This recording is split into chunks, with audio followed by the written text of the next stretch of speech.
Malaysia. Jadi seperti mana yang Tasnim janjikan, kita nak bercerita tentang sambutan Hari UNESCO Malaysia, di mana Malaysia ni merupakan satu-satunya negara yang menyambut Hari UNESCO di negaranya sendiri. Di mana untuk makluman anda juga, Malaysia kita ada beberapa lokasi-lokasi, antaranya kita ada Melaka, Pulau Pinang, Gunung Kinabalu, kita nak tanya pada tetamu nanti, Mulu dan sebagainya, di mana ini merupakan lokasi-lokasi yang bertaraf UNESCO, yang diiktiraf oleh UNESCO sendiri. Jadi kita nak bercerita terus tentang sambutan pada kali ini, iaitu sambutan kali kelima untuk makluman anda bersama tetamu Tasnim.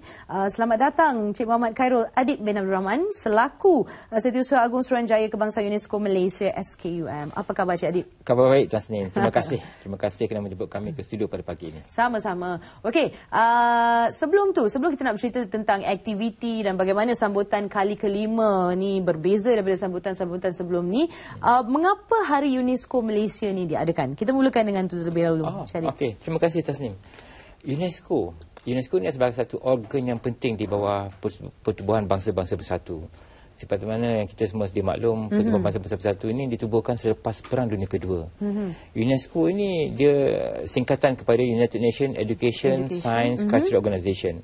Salah satu falsafah utama UNESCO ini adalah untuk mengabadikan keamanan dan juga pembangunan lestari. Jadi selepas daripada keruntuhan Perang Dunia Kedua, peranan UNESCO adalah untuk meneruskan keamanan di dunia ini.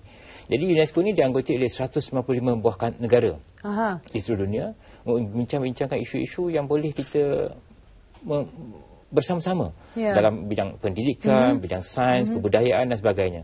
Jadi peranan UNESCO itu sendiri adalah untuk membawa semua negara-negara di dunia ke satu meja balik.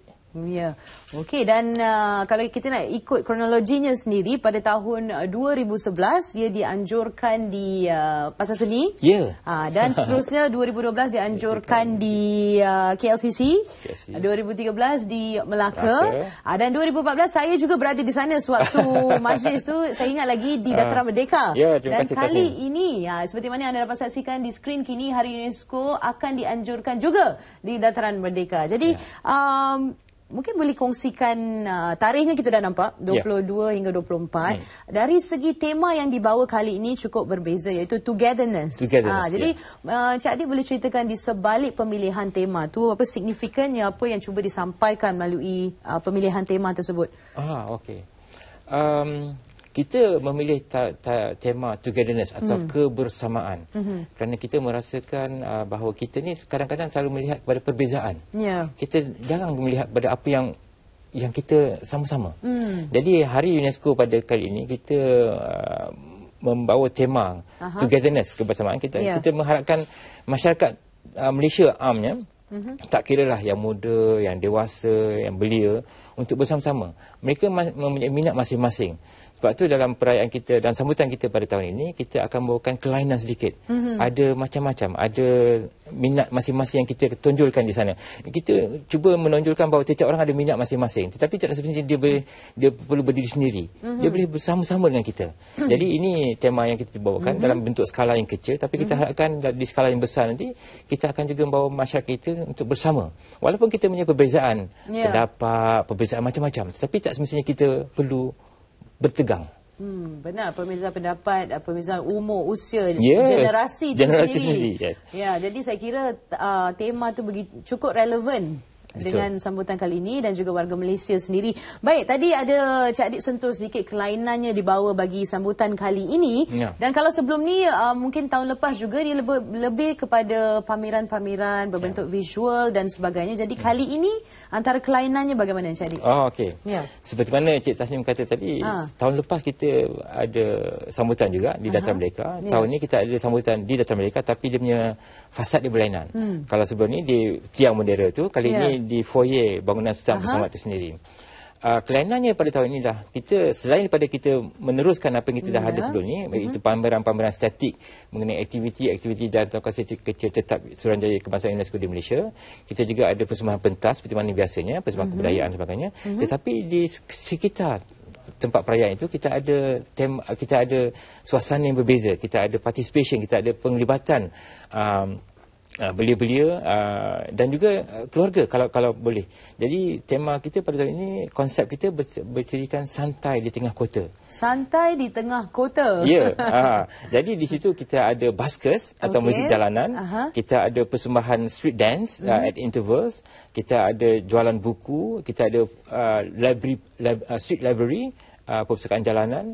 Kita ada foodpreneurs yang menjual makanan-makanan novel dan berbeza dengan tahun lepas juga, kita pada tahun ini kita ada aktiviti sebelah malam juga. Kita ada pada 2 malam, malam Sabtu, malam Ahad dan Ahad malam Isnin, kita ada wayang kulit. Wow. Pada malam pertama tu wayang kulit yang bentuk kontemporari, peperangan bintang. Dan itu terbuka kepada semua. Terbuka kepada semua. Sebab tu kita katakan santai dengan kota. Santai di tengah kota. Kita berharapkan mereka berpiknik di sana. Memang sah-sah mereka ke piknik ni. Ya. Dan pada malam kedua tu wayang kulit tu ada perbezaan sikit, bekas kita ada penglibatan pemain-pemain wayang kulit pada negara ASEAN, contohnya daripada Cambodia. Mereka ini menggunakan unggun api, tapi betul lah kita tak boleh gunakan unggun api di dataran mereka. Kita gunakan lampu suluh. Tetapi dia punya konsep wayang kulit dia punya patungnya besar. Jadi ini kita cuba tunjukkan perbezaan-perbezaan yang ada, tetapi sebenarnya sama persembahan wayang kulit. Itu sebagai satu contohnya lah. Cik Tasnim. Baik, menarik, dan saya kira satu kelainan yang cuba dibawa setelah 5 kali menganjurkan sambutan Hari UNESCO ni, dan 24 hari bulan nanti sambutannya akan dilancarkan oleh, mungkin Cik Adi boleh kongsikan. Okey. Pada acara kemuncak Hari UNESCO Malaysia pada tahun ini akan kita jayakan pada hari Ahad mulai jam 3. Kelainan pada tahun ini adalah kita mempunyai satu tetamu yang istimewa, iaitu Puan Yang Terutama Irina Bokova, Ketua Pengarah atau DG UNESCO sendiri, yang akan datang daripada Paris untuk bersama kita. Dalam kita punya perayaan sambutan Hari UNESCO pada tahun ini. Jadi bermula pada jam 3, kita akan adakan pembukaan atau perasmian atau perayaan bersama-sama dengan Timbalan Perdana Menteri merangkap Menteri Pendidikan yang juga merupakan Presiden Suruhanjaya Kebangsaan UNESCO Malaysia, dan Puan Yang Utama Irina Bokova. Mereka berdua akan meraihkan bersama-sama di dataran mereka pada mulai jam 3. Okey. Jadi itu dia pada hari Ahad 24 hari bulan, dan selama 2 harinya juga pelbagai aktiviti seperti mana yang Cik Adib sebutkan tadi, sehingga malam hari ada aktivitinya, wayang kulit dan sebagainya. Santai di tengah kota. Okey. Apa yang harapan bagi Hari UNESCO Malaysia 2015 ni, bagaimana Cik Adib? Harapannya ialah kita sebenarnya, kalau kita tengok tema tu sendiri, togetherness, ialah kita untuk meraihkan perbezaan dan juga untuk kesamaan yang ada dalam kita. Tetapi lebih utamanya ialah kita kena selalu mengingatkan diri kita supaya bersama-sama, kira-kira pada hari ini, esok atau lusa. Tetapi juga dalam sambutan kita pada tahun ini, kita mempunyai flavor atau perisa yang berbeza sedikit, iaitu kita menunjukkan pada belia. Jadi kita mengharapkan supaya belia kita ini bersama-sama kita dalam menjayakan Hari UNESCO, sebab kita nak menerapkan nilai-nilai yang ada. Ini sebagaimana yang saya jelaskan pada awal tadi, falsafah UNESCO ini adalah untuk keamanan, pembangunan lestari. Jadi di sini peranan belia itu adalah penting sekali, Cik Tasnim. Sebab itu dalam aktiviti-aktiviti itu ada juga yang kita melibatkan belia. Contohnya macam kita ada workspace, kita ada recycle, aktiviti-aktiviti recycle yang melibatkan belia. Jadi di sini kita merasakan kesinambungan daripada agenda atau falsafah UNESCO ini terletak pada belia. Jadi di situ kita mengharapkan Hari UNESCO ini akan dapat memberikan kita satu platform untuk kita bersama-sama, tidak kira merentasi generasi dan juga merentasi minat. Benar. Saya setuju. Merentasi generasi dan minat. Okey, kalau boleh Encik Adib kongsikan di sini, ada berbagai pertandingan di sini. Pertandingan lukisan kapur dan macam-macam lagi. Amazing Heritage Race, jelajah legend fiksi dan macam-macam. Jadi bagaimana untuk mereka di luar sana untuk menyertai pertandingan ni? Sekiranya sedang menonton, bagaimana? Sebagaimana saya katakan tadi, Cik Tasnim, tahun ini ada kelainan.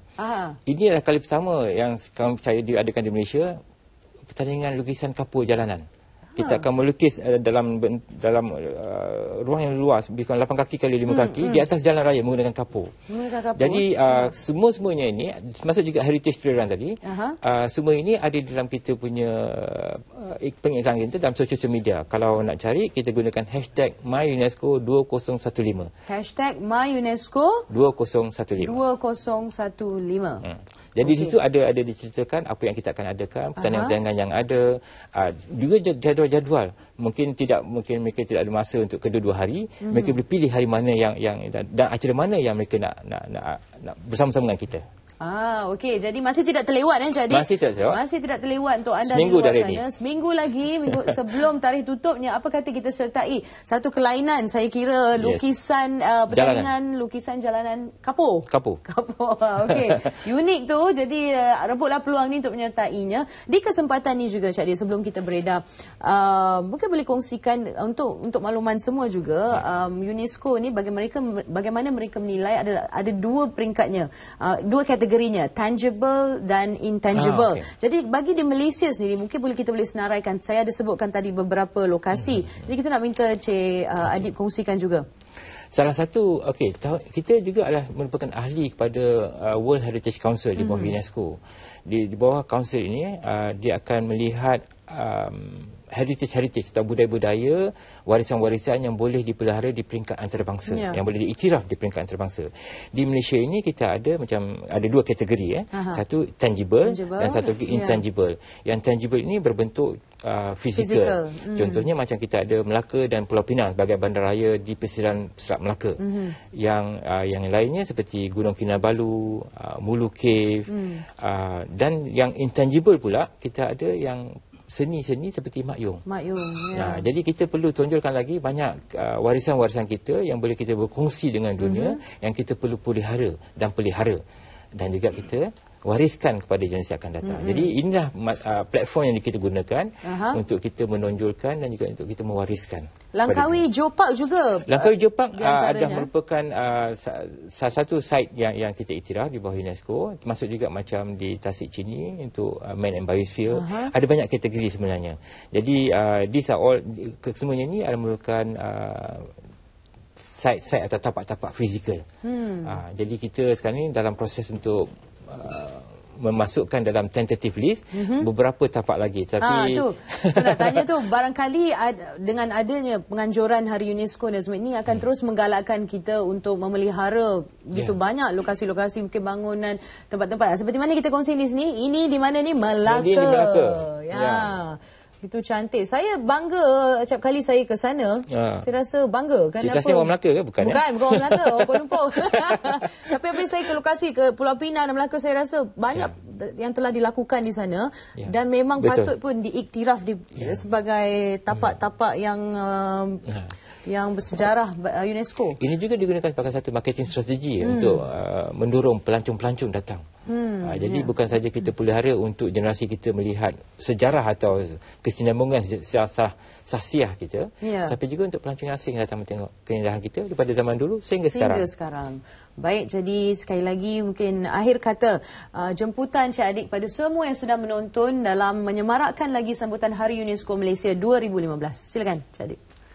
Jemputan kepada orang ramai. Okey. Terima kasih Cik Tasnim. Jadi saya mengambil kesempatan ini untuk menjemput, tak kira datang bersendirian ke, atau datang bersama rakan ke, atau datang bersama keluarga ke, datang mereka pada hari Sabtu atau hari Ahad atau kedua-dua hari yang sekali, untuk sama-sama kami merayakan sambutan Hari UNESCO Malaysia dengan temanya kebersamaan atau togetherness. Baik, terima kasih Cik Adib di atas maklumat-maklumat yang Cik Adib kongsikan tadi. Saya pasti semua yang sedang menonton kini dan tadi juga akan terus menyerbu Dataran Merdeka nanti. Jangan lupa hashtag tu. Hashtag tu jangan lupa untuk anda menyertai pertandingan-pertandingan yang dianjurkan sempena sambutan Hari UNESCO. Jangan lupa hashtag MyUNESCO 2015 dan semua maklumat boleh anda dapati di sana. Okey, baik.